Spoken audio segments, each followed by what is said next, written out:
안녕하세요. 본 동영상은 손해평가사의 중심, 손해평가사를 사랑하는 모임, 손사모 카페에서 제작한 것입니다. 손해평가사의 시험 및 업무에 대한 더 자세한 내용은 카페에 방문하셔서 확인하시기 바랍니다. 네, 안녕하세요. 먼고야입니다. 네, 이제 또 2022년 손해평가사 강의가 시작이 되려고 하고 있습니다. 그래서 이제 강의를 앞두고 또 올해는 또 상황이 예전과 또 다르잖아요. 7회 합격자가 많이 발표가 됐고, 그래서 뭐 궁금한 점도 많고 하실 텐데, 그래서 그 얘기를 좀 잠깐 좀 짚고 넘어가셔야 이제 여러분들이 뭐 공부하실 때 불안감이라든가 뭐 의욕이라든가 아니면 목표 방향 설정을 좀 잘 하실 수 있으실 것 같아서 그 얘기를 간단하게 하려고 합니다. 뭐 손해평가사의 전망 및 궁금증이라고 되어 있는데요. 이제 가장 궁금하신 게 이거잖아요. 손해평가사 공부를 시작해야 될지 되게 궁금한데, 이제 이게 바로 이제 밑에 거랑 이제 연결이 되죠. 인원이 많이 늘어가지고 이제 전망이 어둡다.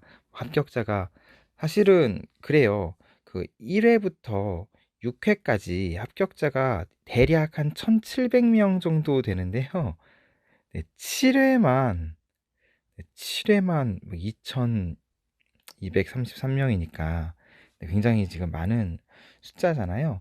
그래서 이제 뭐 인원이 많이 늘어서 전망이 이제 어두워지는 거 아니냐, 이런 의견들이 많이 있습니다. 어, 모르겠어요. 다른 데서는 이제 어떻게 뭐 얘기를 하는지 모르겠지만 저는 되게 좀 객관적인 사람이라서 있는 그대로 말씀을 드릴게요. 일단은 손해평가사의 큰 장점이 하나가 사라진 건 사실입니다. 그동안에 있어서의 손해평가사의 가장 큰 그 메리트라고 한다면 이거였죠. 별도의 영업, 별도의 영업이라든가 아니면 뭐 창업, 회사를 차리거나 네, 취업 뭐 이런, 혹은 취업도 마찬가지죠.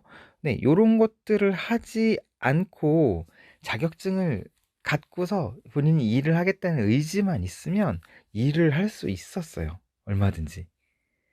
그게 이제 그동안의 손해평가사의 메리트였죠. 사실 뭐 1회, 2회, 3회 때까지는 사실 이것도 아니었지만 자격증을 갖고 있다고 일을 할 수 있지는 않았죠. 근데 이제 뭐 선배들의 이제 노력들에 의해서 여러분들의 이제 선배님들, 저도 그 중 하나죠. 1, 2, 3회, 1, 거의 이제 1, 2회 뭐 여러분들 이제 노력을 통해서 어쨌든 외연이 확정이 됐고 이제 손해평가사가 일을 잘 하는구나 어느 정도 인정을 받아서요.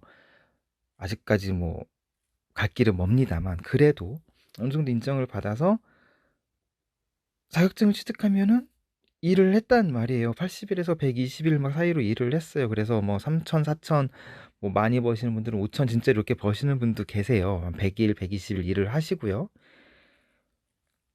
그게 메리트였죠. 별도의 영업, 창업, 취업을 하지 않고도 일을 했다는 게. 근데 이제 많은 분들은 그렇게 생각을 하세요. 300명이 300명이 예를 들어서 3천만 원씩 벌었다. 100일씩 미래 갖고 3천만 원씩 벌었다. 그러면 이제 1200명이 되면 1200명이 되면 8로 나누면은 뭐 750만 원밖에 못 버는 거 아니냐. 단순히 이제 이렇게 계산을 하시는 거죠. 네. n분의 1로. 그죠? 이제 그동안에는 이렇게 해 왔으니까요. 이제 n분의 1로 업무가 진행이 되고 그래서 이제 이렇게 됐으니까. 근데 사실은 이제는 여타 자격증, 다른 자격증을 보시더라도요.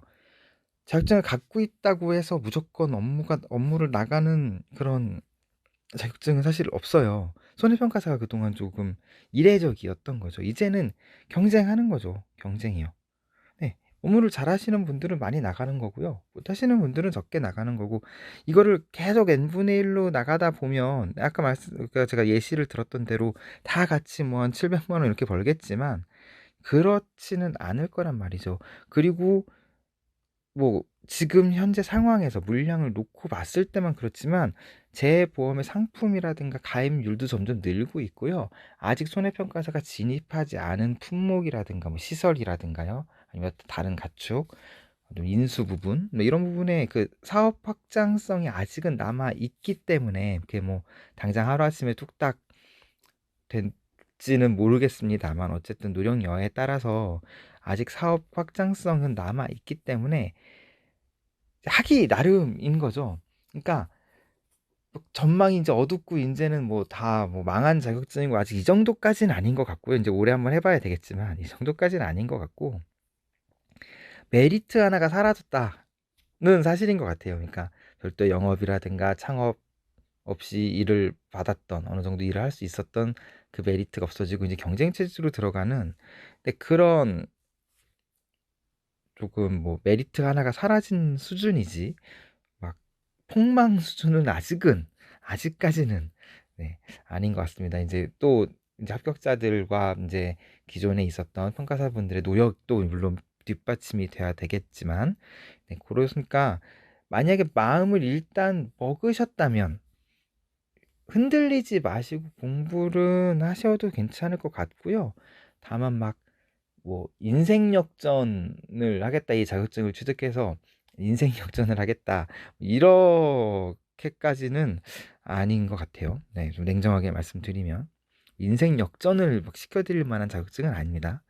네, 하여튼 그렇게 준비를 하시면 될 것 같고 장기 출장 굉장히 많죠.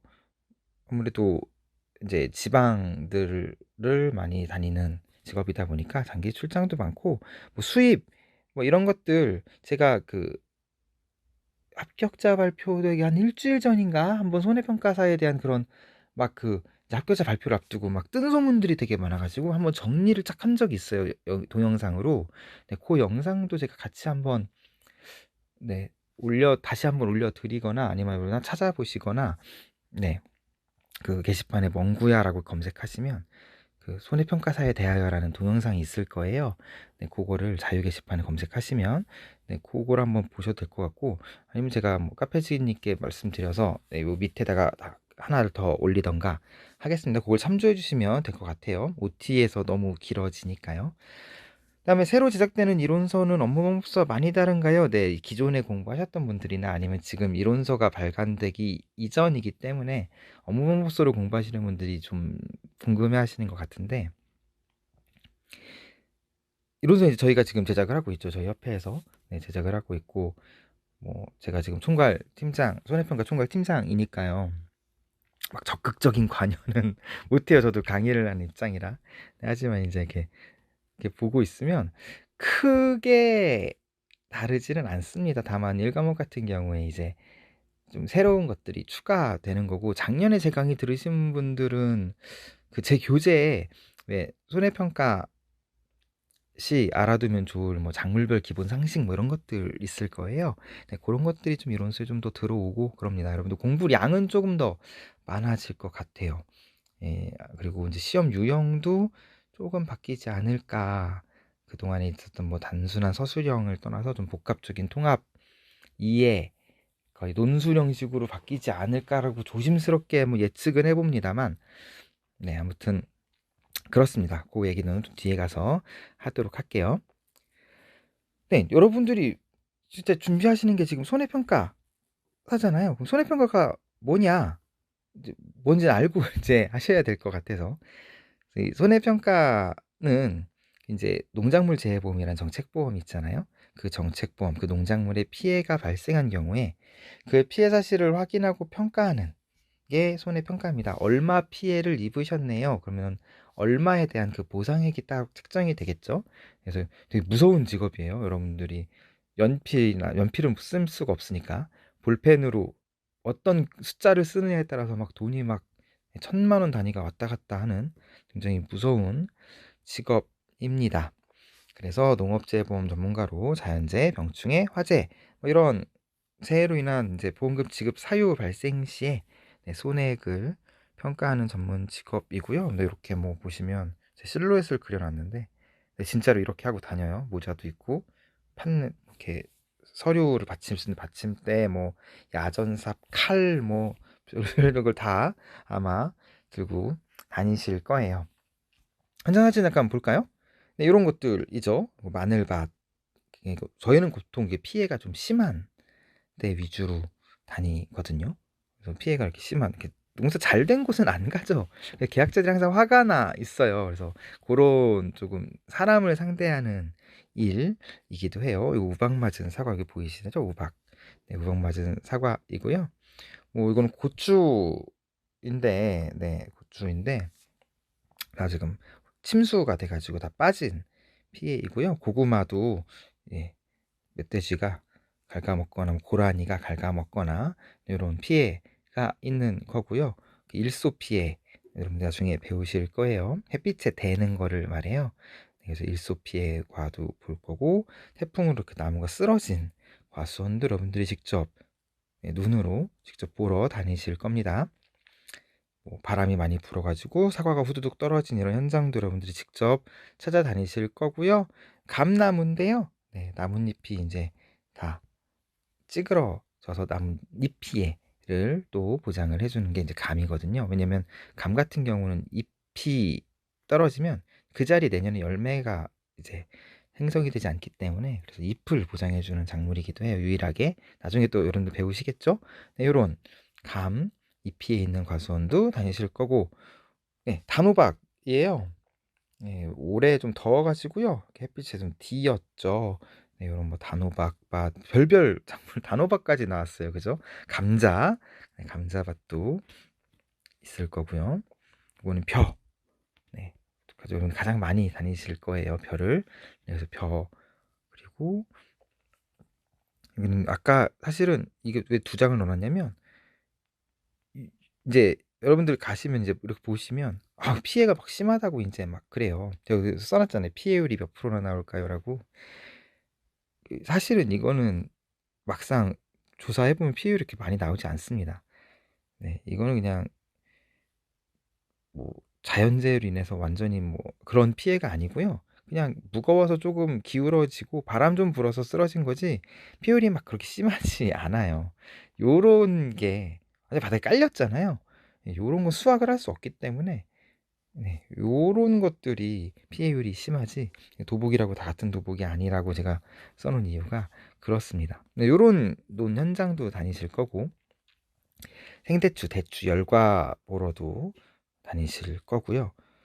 이 사진은 뭐냐면, 네, 이 차를 배에 싣고 어디론가 떠나야 돼요. 굉장히 큰 배죠.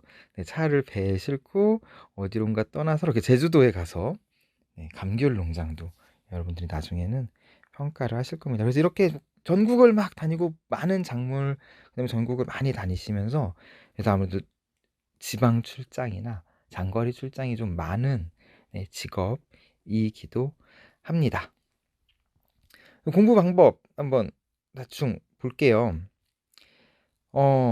일단은 지금 이론서 목표가 그 12월 중하순 12월 중하순에는 농구문에서 아마 올려주는 거를 목표로 삼고 있어요. 근데 조금 더 늦어진다고 보면은 뭐 그래도 올해 안에, 아니면 정말 늦어지면 뭐 내년 초 이렇게 나오겠죠. 그럼 우리는 12월부터 12월 아직 그 이론서가 나오기 전까지는 흐름을 잡을 거예요. 네, 그런 흐름을 조금 잡을 겁니다. 그 흐름을 잡고요. 그리고 이제 1월부터 이제 아마 이론서가 올라오면 그 흐름을 잡은 걸 토대로 이제 그 이론서 교재를 놓고 용어와 개념을 이해만 할 겁니다.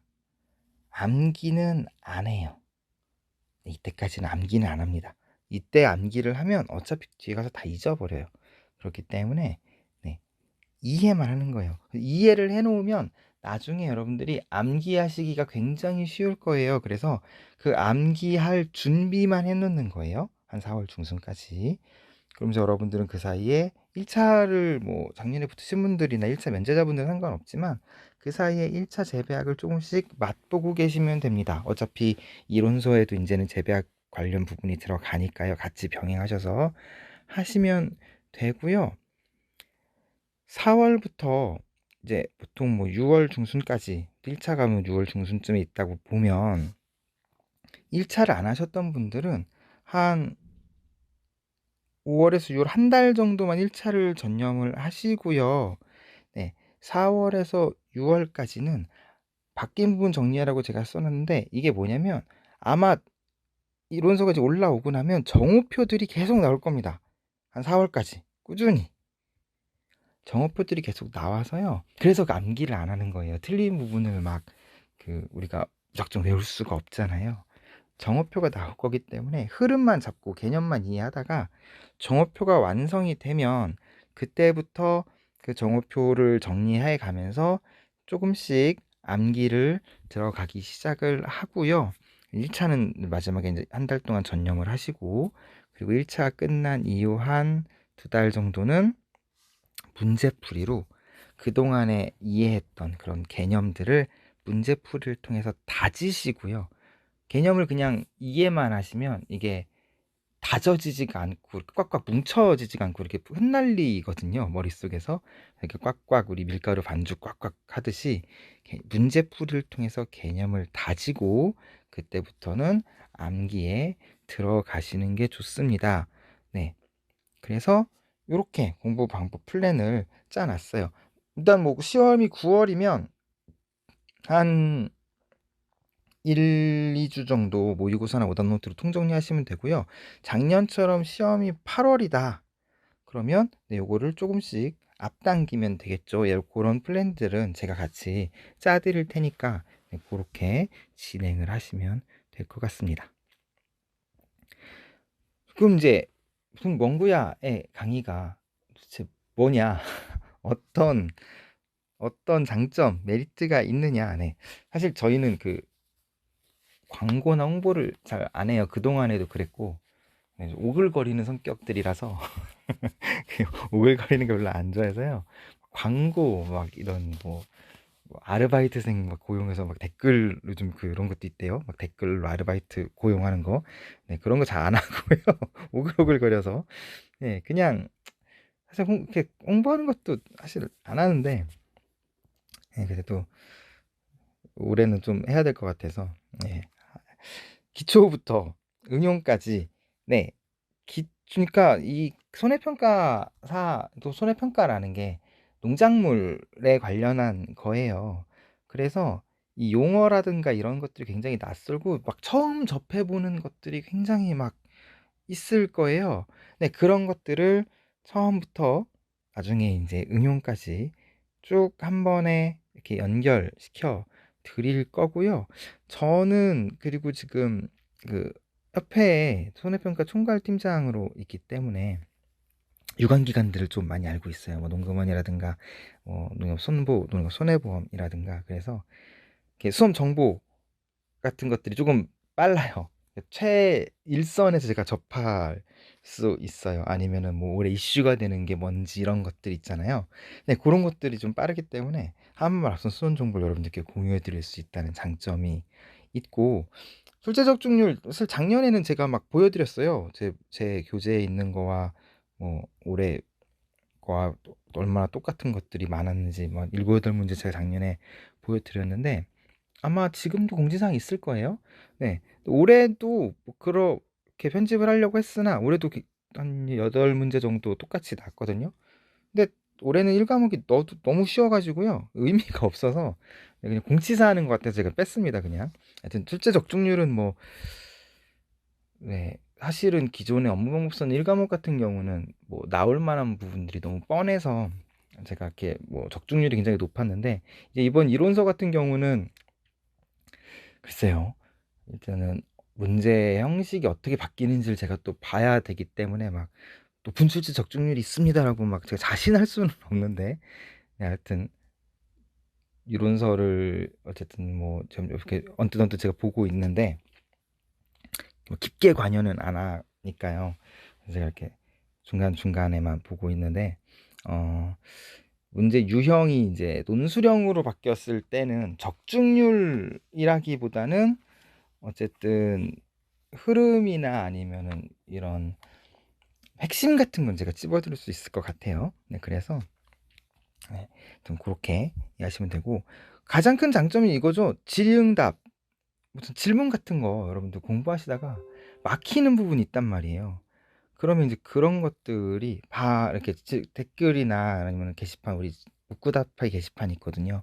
거기에 올려주시면은 늦어도 다음 날 제가 놓치지 않는 한 질문이 막 너무 많아갖고 놓치는 경우가 있어요. 그러지 않는 한 저 늦어도 다음 날이면 제가 답변을 해드리니까요. 네, 그래서 그렇게 좀 소통하는 강의 제가 굉장히 중요시 하고 있거든요.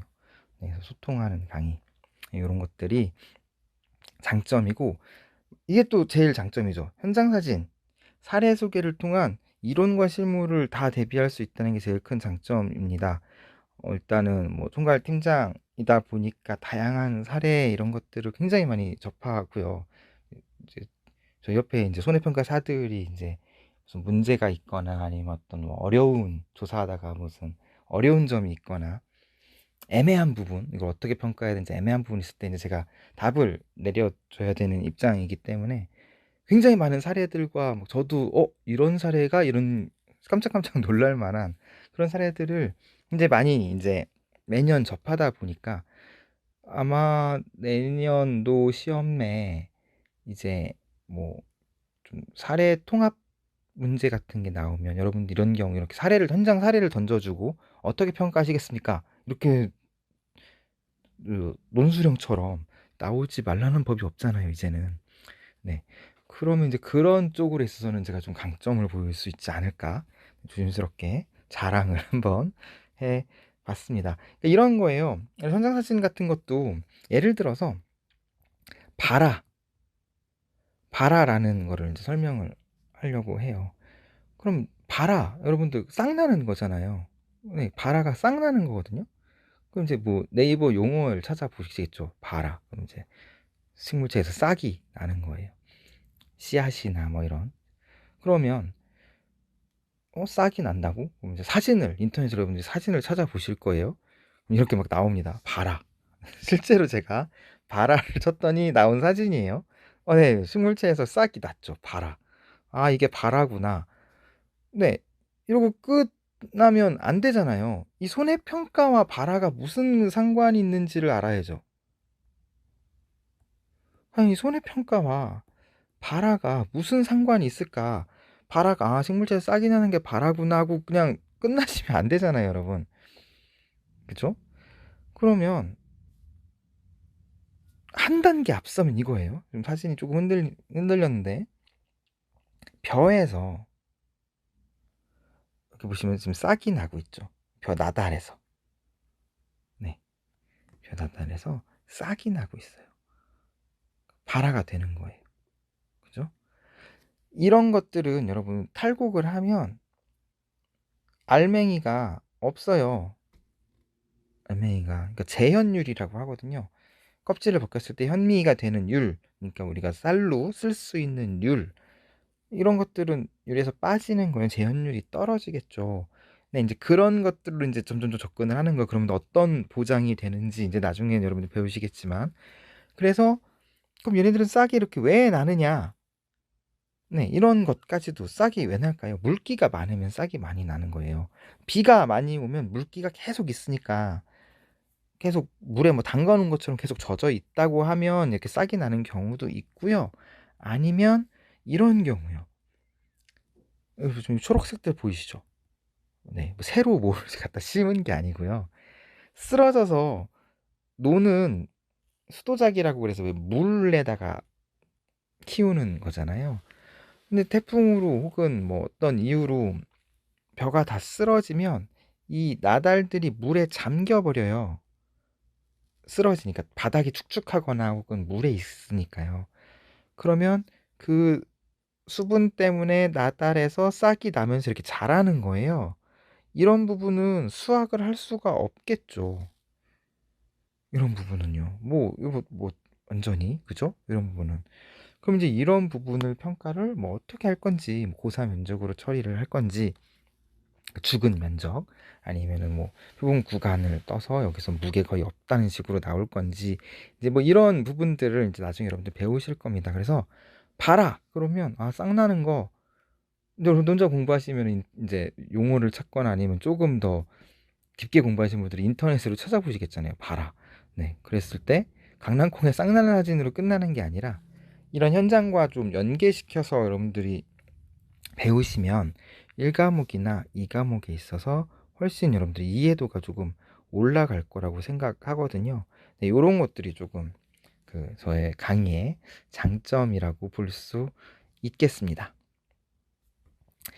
네, 일단은 좀 강의 소개니까 이렇게 하고, 샘플 강의 같은 거 들어보고 싶으신 분들은 제 무료 강의 게시판 보시면 용어의 정의 설명해 놓은 거 있어요. 네, 그거 어쨌든 용어는 굉장히 중요하니까 용어를 일단 알아야지 이 뒤에 공부하실 때 편하잖아요. 네, 그래서 용어의 정의는, 용어는 바뀌는 게 없으니까요. 용어의 정의로 여러분들이 조금 이렇게 좀 용어에 친해지는 시간을 좀 가져보시면 좋겠고요.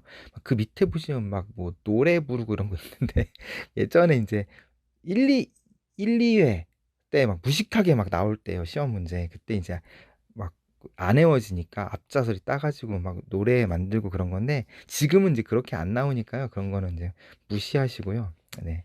제 노래 실력도 부끄럽고 하니까 무시하시고 그 위에 부분부터 한번 보시면 될 것 같아요.